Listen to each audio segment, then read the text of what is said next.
Hello viewers, আশা করি যে যেখানে আছো অনেক ভালো আছো। সবাইকে প্রীতি ও শুভেচ্ছা জানিয়ে শুরু করছি আমাদের আজকের লেসন কন্ডিশনাল সেন্টেন্সে right form of verbs. Conditional sentence কি আমরা কি জানি? হ্যাঁ, আমরা হয়তো জানি, আর যদি না জেনে থাকি তাহলে আসো জেনে নেই। যদি সেন্টেন্সে অবস্থিত দুটি কাজের মধ্যে একটি কাজ হওয়া বা না হওয়া অপর কাজটির হওয়া বা না হওয়ার উপর নির্ভর করে, তবে তাকে কন্ডিশনাল সেন্টেন্স বলে। কোনো একটা কাজ ঘটবে কি ঘটবে না সেটা নির্ভর করবে আর একটা কাজ ঘটা বা না ঘটার উপরে। যদি এরকম হয় তাহলে এই ধরনের সেন্টেন্সগুলোকে আমরা বলবো কন্ডিশনাল সেন্টেন্স। যেমন if you come I will go, তুমি যদি আসো তাহলে আমি যাব। তাহলে আমার যাওয়ার কাজটা নির্ভর করছে তোমার আসার উপরে। একটি কন্ডিশনাল সেন্টেন্সে দুইটা ক্লজ থাকে, একটা হলো সাবঅর্ডিনেট ক্লজ বা নির্ভরশীল ক্লজ, এটাকে আমরা ইফ ক্লজও বলে থাকি, এটা দ্বারা শর্ত বুঝায়। আর আরেকটা হলো প্রিন্সিপাল ক্লজ, এই প্রিন্সিপাল ক্লজ দ্বারা ফলাফল বুঝায়। অনেক সময় কন্ডিশনালে সাবঅর্ডিনেট কনজাংশন ইফ এর পরিবর্তে সেন্টেন্সের শুরুতে হ্যাড থাকে, আনলেস থাকে, প্রোভাইডিং থাকে বা প্রোভাইডিং দ্যাট থাকে, প্রোভাইডেড দ্যাট থাকে, ওয়ার থাকে, রিলেটিভ অ্যাডভার্ব থাকে। যেমন had I met him I would have told the news, তার সাথে যদি আমার দেখা হতো তাহলে আমি তাকে খবরটা দিতাম। এখানে কিন্তু ইফ এর পরিবর্তে হ্যাড শুরুতে বসেছে। আবার unless you do your duty you will be punished, যদি তুমি তোমার ডিউটি পালন না করো তাহলে তুমি শাস্তি পাবে। দেখো ইফ এর পরিবর্তে আনলেস বসেছে। অবশ্য ইফ যদি বসতো তাহলে তার নেগেটিভ ফর্ম ইউজ করতে হতো, মানে if you do not use করতে হতো, কিন্তু আনলেস বসলে সেটা নিজেই নেগেটিভ অর্থ প্রকাশ করে। তাই আনলেস বসলে সেখানে আর নট বসানোর দরকার হয় না। Were I a bird I would fly to her, আমি যদি পাখি হতাম আমি তার কাছে উড়ে যেতাম। এখানেও ইফ এর পরিবর্তে ওয়ার ব্যবহার করা হয়েছে। আবার had I been rich I would have helped the poor, আমি যদি ধনী হতাম তাহলে আমি গরিবদের সাহায্য করতাম। এখানেও দেখো ইফের পরিবর্তে হ্যাড ব্যবহার করা হয়েছে। এবার আসো আমরা জেনে নেই কন্ডিশনাল সেন্টেন্স কত প্রকার। কন্ডিশনাল সেন্টেন্স তিন প্রকার, the first conditional, the second conditional এবং দ্য থার্ড কন্ডিশনাল। আসো আমরা এবার ইন ডিটেইল এই তিনটা সম্পর্কে জেনে নেই। ফার্স্ট কন্ডিশন বলতে এমন সেন্টেন্স বোঝায় যেখানে দুইটা ঘটনার উল্লেখ থাকে এবং একটা পূরণ হলে আর একটা পূরণ হবে বা পূরণ হওয়ার সম্ভাবনা আছে অথবা পূরণ হয়, এরকম বুঝিয়ে থাকে। যেমন আকাশ মেঘলা, তো আকাশ মেঘলা হলে বৃষ্টি হতে পারে, এই যে ফলাফল বৃষ্টি হতে পারে এটা কিন্তু হওয়ার সম্ভাবনা আছে। এই ধরনের বাক্য হলো first conditional. First conditional sentence সাধারণত ভবিষ্যতে হতে পারে অথবা বর্তমানে ঘটে এমন কিছু বোঝাতে ব্যবহার করা হয়। আবার আদেশ, উপদেশ, নিষেধ, সামর্থ্য, দায়বদ্ধতা, সম্ভাবনা ইত্যাদি বোঝাতেও এই কন্ডিশনাল ব্যবহার করা হয়। ফার্স্ট কন্ডিশনালে সাধারণত ইফ এর পরে একটি প্রেজেন্ট সিম্পল টেন্স যুক্ত থাকে। আবার প্রেজেন্ট সিম্পল টেন্সের পরিবর্তে সেখানে future simple, modal auxiliary verb plus base form এবং ইম্পারেটিভ ক্লজও থাকতে পারে।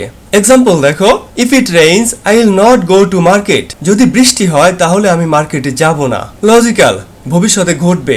আবার meet a doctor if you feel sick, তোমার যদি অসুস্থ লাগে তাহলে ডাক্তার দেখাও। দেখো ইম্পারেটিভ ক্লজ, ইম্পারেটিভ সেন্টেন্স দিয়ে এই অংশটা পূরণ করা হয়েছে। আবার if you are wealthy you can help the poor, এখানে মোডাল অক্সিলারি ভার্ব এবং ভার্বের বেস ফর্ম ব্যবহার করা হয়েছে। আবার water boils if it reaches 100 degree Celsius, পানি ফুটতে থাকে যদি 100 ডিগ্রি সেলসিয়াস তাপমাত্রা হয়। তাহলে দেখো এটা চিরন্তন সত্য কথা এবং দেখো এটা সিম্পল প্রেজেন্ট টেন্সে লেখা হয়েছে। তাহলে আমরা কি দেখতে পেলাম? আমরা দেখতে পেলাম যে first conditional simple present tense দিয়ে লেখা যায়, ফিউচার ইনডিফিনিট টেন্স দিয়ে লেখা যায়, মোডাল অক্সিলারি ভার্ব ব্যবহার করে লেখা যায় এবং ইম্পারেটিভ সেন্টেন্স দিয়ে লেখা যায়। অনেকে আবার ইফ এর পরে সিম্পল প্রেজেন্ট টেন্স ব্যবহার করে তারপরে আবারও যখন সিম্পল প্রেজেন্ট টেন্স ব্যবহার করা হয় এরকম স্ট্রাকচারকে জিরো কন্ডিশনাল বলে থাকে। তাহলে জিরো কন্ডিশনাল বলতে তারা বুঝিয়ে থাকেন ইফ এর ক্লজটাও সিম্পল প্রেজেন্ট টেন্সে থাকবে এবং ফলাফলের ক্লজটাও সিম্পল প্রেজেন্ট টেন্সে হবে।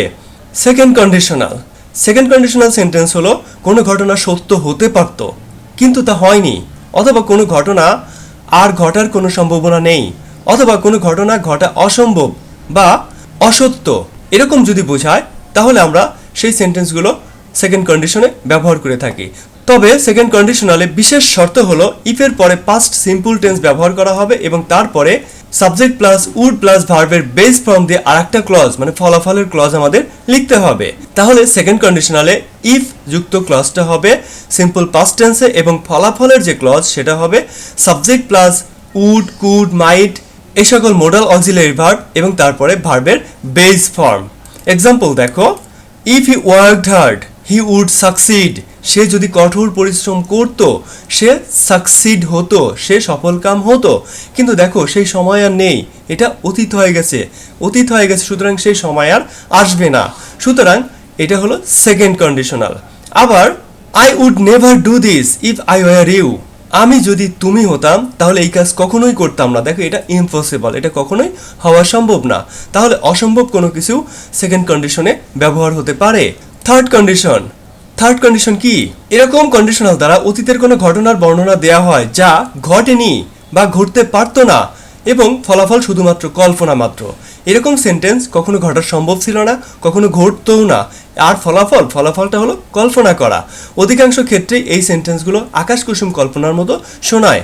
থার্ড কন্ডিশনালে ইফের পরে পাস্ট পারফেক্ট টেন্স ব্যবহার করা হয় এবং অন্য ক্লজটা মানে ফলাফলের ক্লজটায় would have, could have, might have এবং ভার্বের পাস্ট পার্টিসিপল ফর্ম ব্যবহার করা হয়। যেমন if I had been in your position I would have not gone with her, আমি যদি তোমার পজিশনে থাকতাম আমি তার সাথে কখনোই যেতাম না। দেখো এটা পাস্ট পারফেক্ট টেন্সে আছে। আমরা জানি পাস্ট পারফেক্ট টেন্স মানে অতীতেরও আগের আরো একটা অতীত, যেখানে যে কাজটা অতীত হয়ে গেছে সেটাই আর বর্তমানে ঘটা সম্ভব না। কোন একটা অতীতকালেরও পূর্বে কোন একটা ঘটনা ঘটেছিল সেটা তো আরো ঘটা সম্ভব না। এগুলো ইমপ্রবাবল, এগুলো অবাস্তব। দেখো if I had been a child again I would have become very happy, আমি যদি আবারও ছোট হইতাম আমি খুবই খুশি হইতাম। ছোট হওয়া তো কখনো সম্ভবই না, এগুলো বিশ্বাসযোগ্যই না, এগুলো শুধুমাত্র আকাশ কুসুম কল্পনা ছাড়া আর কিছুই নয়। তাহলে তোমরা ফার্স্ট কন্ডিশন, সেকেন্ড কন্ডিশন এবং থার্ড কন্ডিশন সম্পর্কে জানলে।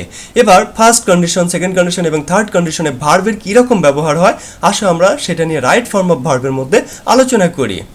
Rule number 18, if he studies sincerely he surely pass in the exam. তোমরা বলতে পারো শিওরলি পাস এর জায়গায় আমরা পাস এর কোন ফর্ম লিখবো? উইল পাস লিখবো, পাসেস লিখবো নাকি ফাস্ট লিখবো?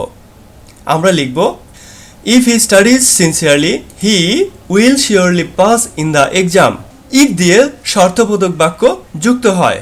ইফ দিয়ে যদি কোনো শর্তবোধক বাক্য প্রেজেন্ট ইনডিফিনিট টেন্সে থাকে তাহলে তার পরের ক্লজটা সাধারণত ফিউচার ইনডিফিনিট টেন্সে লিখতে হয়, অথবা ইম্পারেটিভ সেন্টেন্স ব্যবহার করেও লেখা যায়, অথবা subject plus modal auxiliary verb plus ভার্বের বেস ফর্ম ব্যবহার করেও লেখা যায়। আসো আমরা এই বাক্যের সাথে রিলেটেড যে নিয়মটা আছে সেই নিয়মটা দেখে আসি।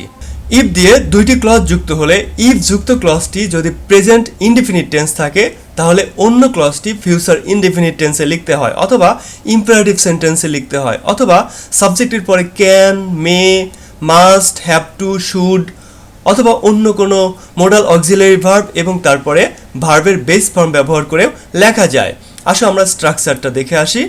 ইফের পরে যদি প্রেজেন্ট ইনডিফিনিট টেন্স থাকে তাহলে ফলাফলের ক্লজটা ফিউচার ইনডিফিনিট টেন্সে অথবা ইম্পারেটিভ সেন্টেন্সে অথবা subject plus modal auxiliary verb মানে can, may, have to, must, should এবং তারপরে ভার্বের বেস ফর্ম দিয়ে লেখা যায়। তাহলে আমরা 2 নম্বর বাক্যটা কিভাবে লিখব? If you feel sick you meet a doctor. তুমি যদি অসুস্থ হও তাহলে তোমার কি করা উচিত? ডাক্তারের কাছে যাওয়া উচিত, ডাক্তার দেখানো উচিত। তাহলে আমরা লিখতে পারবো you should meet a doctor. তাহলে আমরা 2 নম্বর বাক্যটা কিভাবে লিখব? If you feel sick you should meet a doctor, অথবা ইউ মিট আ ডক্টর, অথবা you will meet a doctor. এই 3 ভাবেই কিন্তু আমরা এটাকে লিখতে পারবো। 3 নম্বর বাক্য দেখো, if he makes late not wait for him. যদি সে দেরি করে তার জন্য ওয়েট করো না। দেখো এখানে সাবজেক্ট দেওয়া নাই, তার মানে আমাকে এই ক্লজটা ইম্পারেটিভ সেন্টেন্স ব্যবহার করে লিখতে হবে। তাহলে আমরা কি লিখবো? If he makes late do not wait for him. Rule নম্বর 19, if I were a bird I fly in the sky. আমি যদি পাখি হতাম আমি আকাশে উড়তাম। তোমরা বলতে পারো ফ্লাই এর কোন ফর্ম হবে? ফ্লিউ হবে, ফ্লাইস হবে নাকি হ্যাড ফ্লোন হবে? বলতে পারো। কোনো সমস্যা নাই যদি এখন মনে না আসে, কোনো সমস্যা নাই, এখনই শিখে যাবে। If I were a bird I would fly in the sky. If এর পরে যদি পাস্ট ইনডিফিনিট টেন্স থাকে তাহলে পরের ক্লজটায় মানে ফলাফলের ক্লজটায় সাবজেক্টের পরে উড, কুড, মাইট অর্থাৎ মোডাল অক্সিলারি ভার্বের পাস্ট ফর্ম এবং তারপরে মূল ভার্বের বেস ফর্ম লিখতে হয়। আসো আমরা এই সেন্টেন্স রিলেটেড যে রুল সেটা দেখে আসি।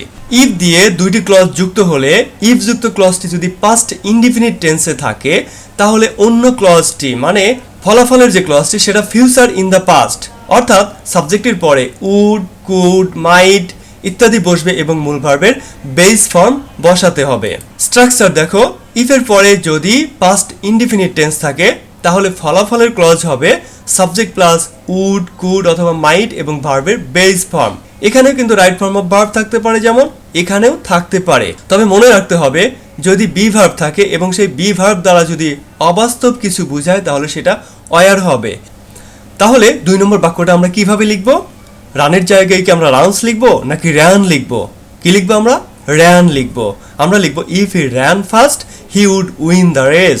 সে যদি দ্রুত দৌড়াতো তাহলে সে রেসে জিততে পারত। 3 নম্বর বাক্য আমরা কিভাবে লিখব? You could get help if you meet her. দেখো এখানে কুডের পরে ভার্বের বেস ফর্ম আছে, তাহলে আমরা নিয়ম অনুসারে এখানে আমরা ভার্বের ফার্স্ট ফর্ম লিখব। তাহলে কি লিখব? Met. You could get help if you met her. Rule number 20, if I had studied hard I not fail in the exam. আমি যদি কঠোরভাবে লেখাপড়া করতাম তাহলে আমি পরীক্ষায় ফেল করতাম না। এটা কোন টেন্সে আছে? পাস্ট পারফেক্ট টেন্সে। তাহলে আমরা এখানে কোন টেন্স ব্যবহার করব বা কোন ফর্মে আমরা নট ফেল লিখব বা আমরা কোন স্ট্রাকচার ব্যবহার করব? কি লিখব আমরা এখানে লিখব I would not have failed in the exam. If I had studied hard I would not have failed in the exam. আসো আমরা এই সেন্টেন্স রিলেটেড যে রাইট ফর্ম অফ ভার্বের রুল আছে সেটা দেখে নেই। ইফ দিয়ে দুইটি ক্লজ যুক্ত হলে ইফ যুক্ত ক্লজটি যদি পাস্ট পারফেক্ট টেন্সে থাকে তাহলে অন্য ক্লজটি সাবজেক্টের পরে উড হ্যাভ, কুড হ্যাভ অথবা মাইট হ্যাভ ব্যবহার করতে হয় এবং মূল ভার্বের পাস্ট পার্টিসিপল ফর্ম লিখতে হয়। আসো এবার স্ট্রাকচারটা দেখি। If plus past perfect tense, তারপরে হবে সাবজেক্ট প্লাস উড, কুড, মাইট, তারপরে হ্যাভ, তারপরে ভার্বের পাস্ট পার্টিসিপল ফর্ম। অর্থাৎ ইফের পরে যদি পাস্ট পারফেক্ট টেন্স থাকে তাহলে ফলাফলের অংশটায় আমরা লিখব সাবজেক্টের পরে would have, could have, might have এবং ভার্বের পাস্ট পার্টিসিপল ফর্ম। আবার অনুরূপভাবে এখানে যদি উড হ্যাভ, কুড হ্যাভ এবং ভার্বের পাস্ট পার্টিসিপল থাকে তাহলে আমাদের কিন্তু আবার ইফ যুক্ত ক্লজটায় আমাদের লিখতে হবে ইফের পরে পাস্ট পারফেক্ট টেন্স। তাহলে আমরা 2 নম্বর বাক্যটা কিভাবে লিখব? If he be a king he would have helped the poor. দেখো এখানে উড হ্যাভ হেল্পড দ্য পুর আছে, তাহলে আমরা এখানে কোন ফর্ম লিখব? আমরা এটা লিখব পাস্ট পারফেক্ট টেন্স ব্যবহার করে। পাস্ট পারফেক্ট টেন্স ব্যবহার করলে আমরা কি লিখব? If he had been a king. Had হলো অক্সিলারি ভার্ব আর বিন হলো বি এর পাস্ট পার্টিসিপল ফর্ম। 3 নম্বর বাক্য আমরা কিভাবে লিখব? If I had been you I not do this. If I had been you আছে, তার মানে পাস্ট পারফেক্ট টেন্স দেওয়া আছে, তাহলে আমরা এখানে কি লিখব? I would not have done this. আশা করি কন্ডিশনাল সেন্টেন্স দিয়ে কোনো রাইট ফর্ম অফ ভার্ব আসলে সেগুলো সঠিকভাবে পূরণ করতে আর তোমাদের ভুল হবে না। তো আজকে এ পর্যন্তই, সবাই ভালো থেকো, আবার দেখা হবে আগামী ক্লাসে। আল্লাহ হাফেজ।